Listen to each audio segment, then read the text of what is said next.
Future continuous tense अक्सर students के लिए सरदर्द बना हुआ है कि हम इसमें कंफ्यूज होते हैं। क्यों कंफ्यूज होते हो? Because of your helping verb और इसके अलावा उर्दू पहचान। तो अब हमने इसको सीखना है और किस तरह सीखना है इसका मैं सिंपल आपको बता दूं कि जो इसका नाम है वो है फ्यूचर कंटिन्यूअस टेंस। राइट, अब देखो, फ्यूचर जारी जमाना, मुस्तकबिल जारी जमाना। अब इसका आपके पास पहली चीज क्या है इंग्लिश में पहचान, वो है हेल्पिंग वर्ब। वो होता है आपके पास वेल या शेल, राइट। और उसके साथ आपको लगाना होगा प्लस में बी, मतलब वेल भी या शेल भी इसका पहचान होता है। इंग्लिश में इसका जुमला जब हम पहचाना चाहेंगे तो उसके लिए वेल भी या शेल भी हमें देखना होगा उसके सेंटेंस में। अच्छा, अब देखिए, शेल भी का इस्तेमाल हम करते हैं आई और वी के साथ, और बाकी जितने भी हमारे पास प्रोनाउंस है, नेम्स है या कोई नाम है, तो उन सब के साथ हमें इस्तेमाल करना होगा वेल। ये कानून था हमारे पास माजी में, लेकिन अब हमारे पास एडवांस मॉडर्न इंग्लिश लैंग्वेज में, वो चाहे हमारे पास आई हो या फिर वी हो, तो इन दोनों के साथ भी अब हम वेल का इस्तेमाल करते हैं।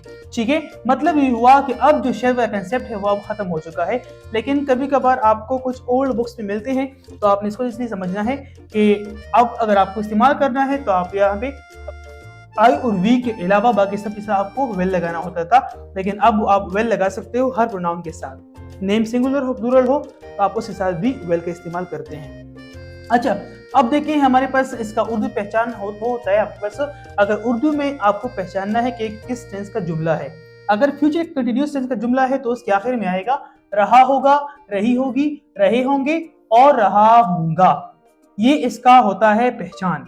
इसी तरह हमारे पास आगे हमारे पास का जो स्ट्रक्चर है वो है अफर्मेटिव। अफर्मेटिव मतलब जो हमारे पास सादा जुमले होते हैं, राइट। अब ऐसे जुमलों में हम नफी या इंट्रोगेटिव किसी सवाल का हम मेंशन नहीं करते, कोई नफी हम नहीं करते, कोई नॉट वगैरह का इस्तेमाल हम नहीं करते, तो उसको हम कहते हैं अफर्मेटिव। अफर्मेटिव जुमले का जो फॉर्मूला होता है वो होता है सब्जेक्ट प्लस वेल या शेल, राइट। आपने ये सब्जेक्ट के अकॉर्डिंग ही लगाना है हेल्पिंग वर्ब, और उसके बाद प्लस आपने बी लगाना है और वर्ब की आईएनजी फॉर्म लगानी है।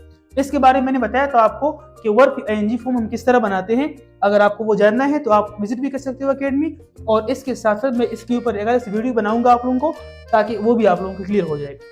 अच्छा, अब इसके बाद आपको वर्ब आईएनजी फॉर्म के बाद आपको लगाना है ऑब्जेक्ट, राइट। ऑब्जेक्ट लगाने के बाद आपके पास दूसरा आता है फॉर्मूला नेगेटिव का।